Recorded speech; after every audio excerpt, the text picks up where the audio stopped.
Hey team. So just getting off a really great call with a couple of newer coaches, and we're kind of chatting through and working through some different concepts and thought processes behind what we do.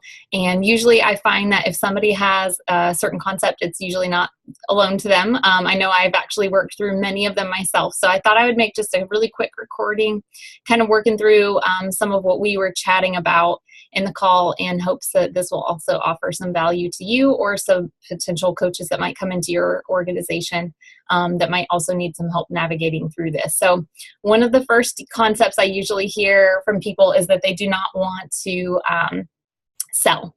And I love that because, I don't want us to ever represent selling either. I really want us to offer value and offer service and offer a way, in a tangible way, to move people forward in life.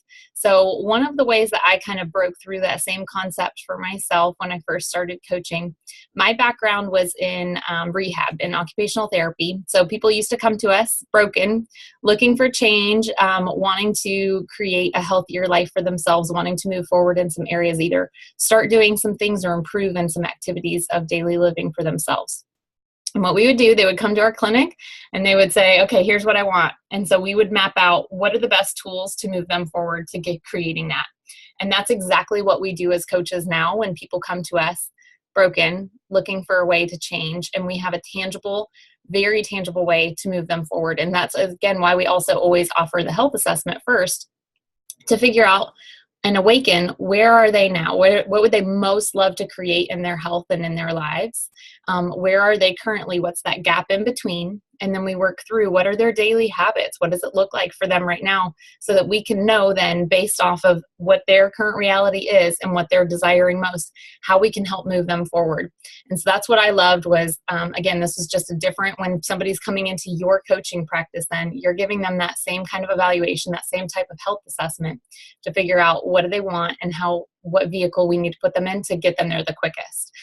Usually that ends up being our 5-in-1 plan. So it's not necessarily that we're trying to sell them. This is the best structure and the best system and the best tool that we have that will get them there in the safest, most effective way. And so again, hopefully you can just continue to kind of have that same shift, that same perspective, that's what you get to offer.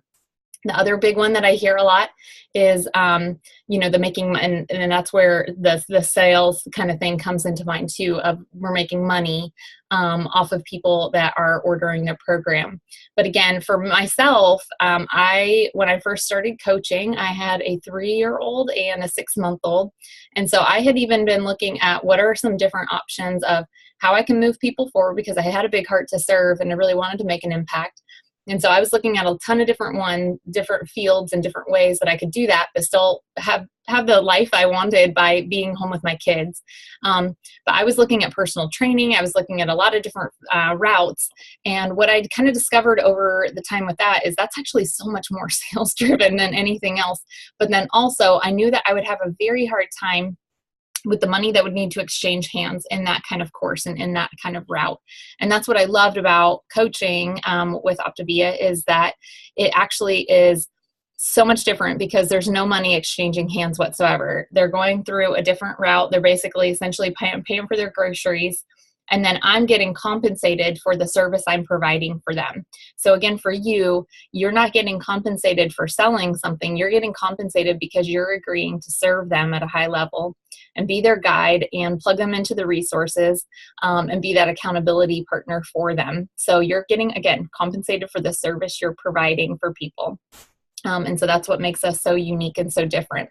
Another big thing that comes up sometimes for newer coaches is the social media and sharing on social media, those before and afters, especially if they're not your own personal clients. But here's the way I kind of overcame that concept when I first got started as well, was really understanding if I was to start sharing these testimonials, these before and after stories, even though they were not necessarily something that I had supported personally myself, it was going to awaken in people in my world that needed what we had to offer. And then I would be able to create those kind of testimonies from the people in my own life and my own world, because I'm sharing these. The other great thing about it is that we have so many that are from so many different walks of life that you're going to be able to share the stories and the testimonies of people that have lost 5 pounds to 200 pounds.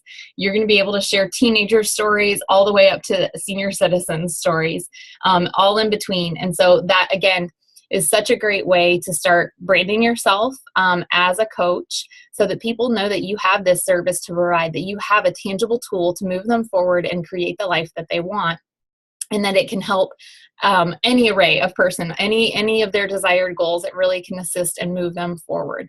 And so again, by you sharing those, you're going to awaken some people in your world that really need it. And then on the other side of it, you're going to then have your own clients' testimonies to start sharing as a result. So that's just the really exciting part of awakening people that you love with sharing stories that have already been tried and true, and they're already moving forward. You can start even by sharing the stories of coaches within our own team, because then you can say, hey, this is Megan. She's one of my coaches, and I'm just so inspired by her story and what she's been able to create for herself over the last 4 years. The other big thing with sharing those testimonies too is sometimes in sharing your own. We were talking about this with a coach as well, that they were going to wait until they hit their goal before they shared their own testimony. But I would just say I did the same thing, and I really just now having, the insight, I was holding a lot of people up waiting for me to be at my goal. And honestly, there was kind of this perfection, for myself anyways, this perfection mindset that I wasn't really going to be able to move anybody forward until I was doing my journey perfectly. But now what I've learned from experience is, one, there's so much that you should be proud of yourself for the progress you're making and the point that you're at right now. You celebrate in the moment that you're in. But then the other big thing too is it made my journey so much easier and the burden so much less when I started helping people to then become more integrous in walking out my own health journey too. So you don't need to wait to be proud of yourself, to be celebrating those milestones until you reached your goal. You can start now. And so I was encouraging one of the newer coaches today that you could even start throwing out some teasers of other people's stories and just saying, I've been on the health journey and I'm so excited for the progress I'm making. I'm gonna go public with my journey this weekend. I'm really nervous about it, but I'm gonna share so-and-so's story today because they're the ones that really inspired me to get started and to take my health to the next level. So that's just hopefully a couple of quick little tips that you can incorporate for today. But usually, again, if you are wanting and desiring to move forward in your health coaching practice and it's not growing, it's either a skill, an action, or a concept. So sometimes it might be really reconnecting with your business coach to figure out what skill sets do you maybe need to work on. So is it the client acquisition or the health assessments that you maybe need to do a couple more of those to get better at kind of awakening people and then inviting them to get started? Maybe it's needing to do some more celebration calls so that you know how to layer coaching and invite somebody to explore coaching. Maybe it's the skill set of building somebody to senior coach or building somebody to executive director and beyond. So looking at those, sometimes it's an action. So you're desiring for things to move forward, but maybe it's just because you need to be more consistent in your day-to-day walk with walking out your own health journey, walking out branding yourself on Facebook and offering your services to those people in your life. So maybe sometimes it's just up in the action. Otherwise, I would say for a lot of people, it's usually more of the concepts that we need to overcome. But just know that if you have some of those concepts, you're probably not alone in that. And so you can also pop those into the thread and we can help you navigate and work through those, because sometimes it's just that shift in perspective, gaining elevation a little bit to look at the bigger picture of it, and just having that flip of looking at things from a different way, and it'll completely blow your coaching practice out of the water and help you move forward and help so many other people move forward on the other side of it. So here to serve and here to help, and yeah, hopefully these tips were helpful for you today.